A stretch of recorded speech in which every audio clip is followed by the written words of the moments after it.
Hey everybody! Yeah, what a week we have had. It's been crazy lately with the whole coronavirus scare. Everybody's freaking out, trying to grab all the toilet paper and water that they can. I work at a grocery store. It was especially insane last weekend. This weekend it's kind of petered out a little bit, so we're a little bit more in the clear. But other than that, yeah, yesterday I had to go to a memorial service for a fellow disc golfer in our community. It was kind of a bigger deal. Kind of built one of the main courses that everybody goes to, so it was kind of everybody went and showed respect. It was a good showing. We had a good solid some odd hundred odd people there, and afterwards everybody went out and played some disc golf, which was fun. Kind of in his memory, and he was a big character. Everybody loved the guy. Um, Other than that, yeah, as well as Corona, we had tickets to go to Emerald City Comic Con this next coming weekend, and now it's canceled. What are we gonna do? There's no Comic Con. And they said, oh, well, we're gonna have it in the summer. So we will see when that comes, because they also have up in the Northwest here, they have Washington State Summer Con, which always proves to be fruitful as far as like celebrities and vendors and all that. So hopefully they can be spaced out so the normal people like myself can try to go to both of them. But I guess in the meantime, I guess we have more time to save because Michael J. Fox was supposed to be at Emerald City Comic Con this year and have an autographed poster Back to the Future 2 signed by Christopher Lloyd, so I wanted to have him sign it, and he was going to charge like $200, and that's just not something I could have swung at the moment by next weekend. To have be able to go to the Comic Con, do with all the other things I want, plus do that.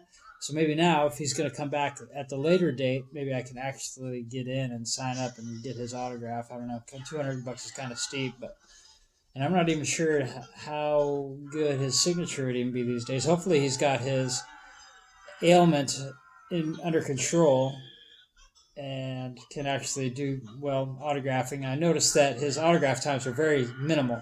Like there was a very little bit of time that he was actually going to be signing for, so that probably has something to say. So maybe he can have it under control for a certain amount of time, but once he goes past that, maybe he loses control a little bit. But anywho, let's get on to what we're here to talk about today, which is we're here to talk about everybody's favorite murder bears, the Ewoks. And first and foremost, let's talk about they had this Ewok movie hit, or there's two movies that came out.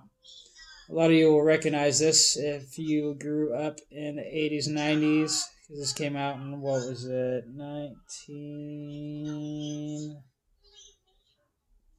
85, 86, 87-ish. I don't know, I don't see the date on this thing, but yeah, there were these two movies. Most people remember the little blonde girl. Her name was Sindel, and her buddy was Wicket.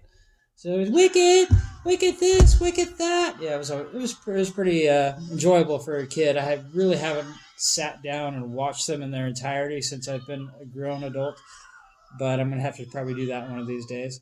And to go further in just the regular murder bears before we get onto the Ewoks cartoon, which I want to talk about, we'll go through some of the figures that they had. Here was the Logray figure. Logray is the shaman. And these are the more common figures from the line. Chief Chirpa, and everybody's favorite Wicket. And they had Tebow. But as well, some of the harder to find Ewoks that they had at the time were in what they called the Last 17, which was like in 1985 they put out figures with coins, and it was called the Power of the Force line, and 17 of the figures were never produced in the previous lines. So 4 of the Ewoks came out that weren't in those previous lines, and this is Warrock. And this is Paplu, and these were the two more common of the 4 that were in the last 17 of the Ewoks. And then the 2 harder to find ones were Lumat and Ramba. Yeah, I was glad I was able to get these at the time that I did, because I was able to sell some stuff and kind of help further my collection by buying stuff cheap and selling it for more, and then spending that on these things, which I found for cheaper than they're valued for. So that was pretty cool. But on to the Ewoks cartoon. And first and foremost, let me give you a peek at. If you're not familiar with the Ewoks cartoon, I'm going to show you real quick the Ewoks cartoon. I have it playing in the background here right now, so you can check it out.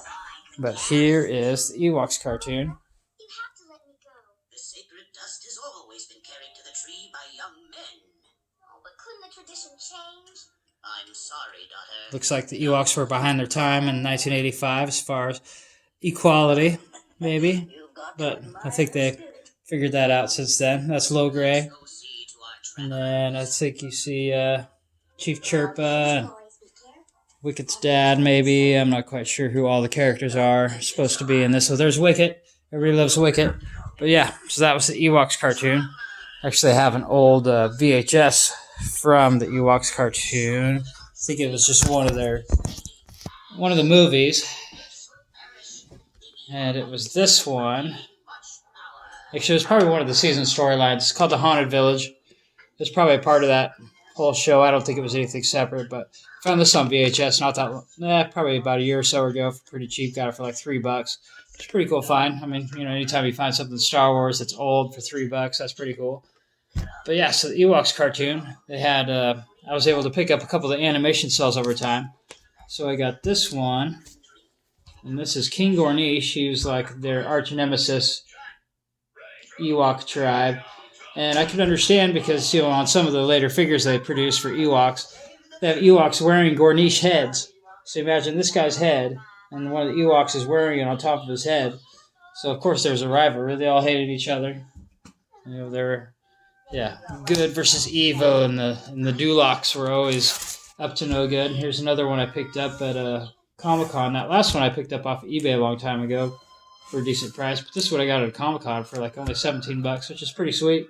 Because these are all like, original, like screen used animation cells. So they're like one of a kind Lucasfilm pieces, which is pretty cool to have. And other than that, I've got these cells up here. Some of my Ewoks. And these are a few different cells that I just kind of mashed into one display. So yeah, we got the Ewoks there. We got the Duloks and King Gornish there. And what's cool is one of these things came with like drawings that were going to be used on other cells. And for some reason, they were partnered up with these ones that I got. And even behind these guys, there's one of like a big, giant praying mantis looking thing. So that was pretty cool to come across. And of course, these things came with certificate of authenticity. But who knows how authentic they really are. I'm pretty sure they're legit. I mean, a lot of these things that I've gotten over the years are Lucas stamped and all the writing on it. So you'd have to go to great lengths to try to duplicate these things.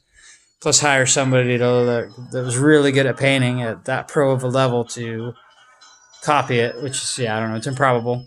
But one of the other cool things I got is this old, it's called Presto Magics thing that they made for Ewoks. There's all sorts of cool different products that they put out for Ewoks that they didn't make for some of the other stuff. Like they did this line of Play School products that they didn't make other things for Star Wars. And so here's a couple of them here. I'll show you at the end some of my other things, but this is the Ewoks fire cart. These aren't too crazy common anymore, but back in the day, I guess if you found them in the stores, they would be probably on the clearance rack because a lot of people weren't buying this stuff in 1985, and all the kids that grew up on Star Wars had kind of gotten over it. But this one's cool because it's the Ewok Woodland Wagon, and it's still factory sealed. Still got the tape, still sealed, never been opened. The box is in great shape. So it cost a little bit more for this. I found this in Arizona when we were there for a trip, so that was a pretty sweet find. And then let's get on to the Ewok animated figures, which is, this was the Dulok Scout. This is one of the more common ones that you would find. And most of these, they all came with their different card backs that have their character on it, so that was pretty cool. Except where I got this one it's King Gornish, but this is the Canadian card back. So the American card back would come with the actual picture of the king on there and doing whatever he was doing, but the only one I ever ended up acquiring was the Canadian one, which is pretty cool. It's got Wicket and Nisa, his lady, so that's pretty cool. Decent shape. And then, of course, you can't have King Gornish without Lady Gornish. There's my Lady Gornish. It's pretty good shape.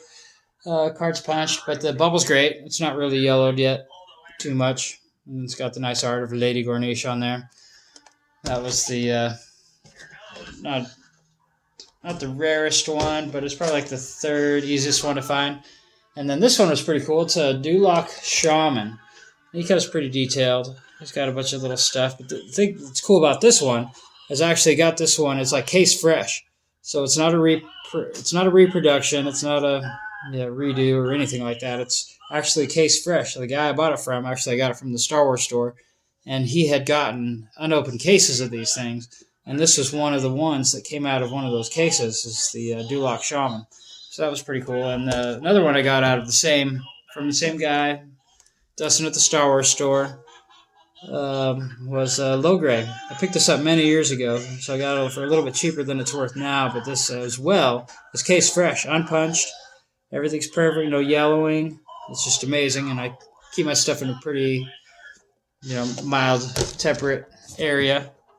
And lastly but not least, this was the crown jewel of all of the Ewok cartoon figures. This is Wicket. And his spear alone in this package goes for a pretty penny if you want to try to find it loose. So you can imagine what this thing's worth a little bit more by that. But this thing I got off of a Facebook group, and actually I got a really good deal on it, but it's just got the little price tag tear on there.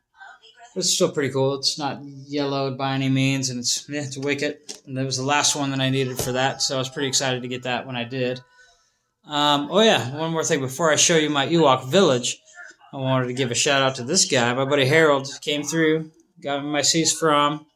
So now I'm only 3 figures away from having the complete set of the original Star Wars figures. I mean, of course, most of them are loose. Only have certain ones in package, like my Ewok collection. So I was pretty excited about that. So now, 3 more to go. And of course, there'll be 2 of them are about $400 each, and one of them's like $700. So it's going to be a little bit. I'll probably have to sell something before I could buy those things, so that I bought for less, sell it for more, and, turn it all around and probably buy, probably one of them every 6 months until I can finally put it all together. And then we'll see where we go from there. But lastly, I'm going to show you a quick glimpse of my Ewok village, which I like it. It's not exactly where I want it to be. I want to have like a couple different of the village playsets set up and have it all together, but I don't have a lot of space right now. So in the limited space I have, this is what I have set up for my Ewok village. So I got these cool lights that from one of those craft stores. It was like those little tiny little firefly lights, but it came with these vines. So I put the vine lights on there. Got a bunch of different loose Ewoks. Got the Spirit Jedis. We got Nisa sitting there playing the helmet drums.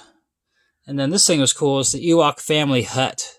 This is the big play set from that Play School series, and it came with different Ewoks and different little scenarios you could play out. There's a little cot. And there's the fire cart. I've got another loose King Gornish. And then, of course, I put some little foliage and stuff around my village. There's a couple vintage Rebel troopers from Endor. Only one of them has a gun. And then they got these cool little baby Ewok erasers. Because there was a series of erasers that they put out back then. It was the 85-ish kind of time, I think. 83, 84, 85. Around the time of Return of the Jedi. They had a series of erasers you could buy. But yeah, so just wanted to show you that. And tune in for next time, and we'll see you soon.